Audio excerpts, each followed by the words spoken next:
Πασχαλινές λαμπάδες και ευχές αντί για κλήσεις μοίραζε χθες και σήμερα στους οδηγούς η τροχέα του Αγίου Νικολάου. Στόχος της βέβαια ήταν να εφιστήσει την προσοχή τους για την αποφυγή ατυχημάτων αυτές τις γιορτινές μέρες. Σύμφωνα με τα στατιστικά πάντως, ο νομός Λασιθιού σε σχέση με τους άλλους νομούς της Κρήτης εμφανίζει τον μικρότερο αριθμό τροχαίων.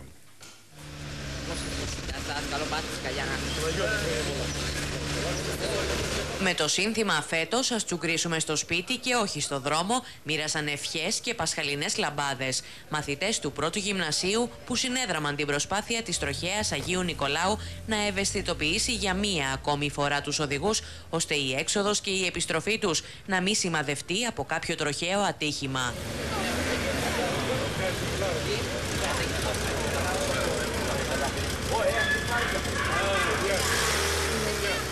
Οι μαθητές του πρώτου γυμνασίου Αγίου Νικολάου με τη βοήθεια των τροχονόμων σταματούσαν τα αυτοκίνητα και προσέφεραν στους οδηγούς μια πασχαλινή λαμπάδα στολισμένη με κορδέλες, αλλά και το σύνθημα της προσπάθειας. Είναι μια πρωτοβουλία του διοικητή της τροχέας, του κ. Χρυσάκη, προκειμένου αυτές τις ημέρες να περάσουμε πάλι το μήνυμα σχετικά με την ασφαλή οδήγηση. Το σύνθημά μας είναι ότι φέτος ας τσουγκρίσουμε στο σπίτι και όχι στο δρόμο. Δράτοντας της ευκαιρίας, θα ήθελα να σας αναφέρω ότι σε επίπεδο επικράτειας την τελευταία πενταετία έχουμε 40 νεκρούς, 50 σοβαρά τραυματίες και 400 ελαφριά. Φέτος λοιπόν αλλάζουμε πορεία.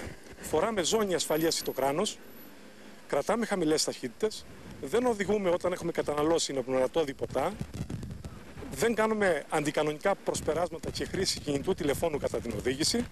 Οδηγούμε με υπευθυνότητα και ευγένεια στο δρόμο. Με το μήνυμα φέτος τσουγκρίζουμε στα σπίτια μας και όχι στους δρόμους, θέλουμε να περάσουμε στους συνανθρώπους μας ότι η ζωή είναι ανεκτήμητη. Ο γρήγορος οδηγός φτάνει πρώτος, ο συνετός οδηγός φτάνει πάντα. Η προσπάθεια ευαισθητοποίησης των πολιτών για ασφαλείς και ανέμακτες μετακινήσεις ξεκίνησε το πρωί της Μεγάλης Παρασκευής από την πλατεία του Αγίου Νικολάου και συνεχίστηκε σήμερα στον κόμβο Ξεροκάμπου. Με στόχο επίσης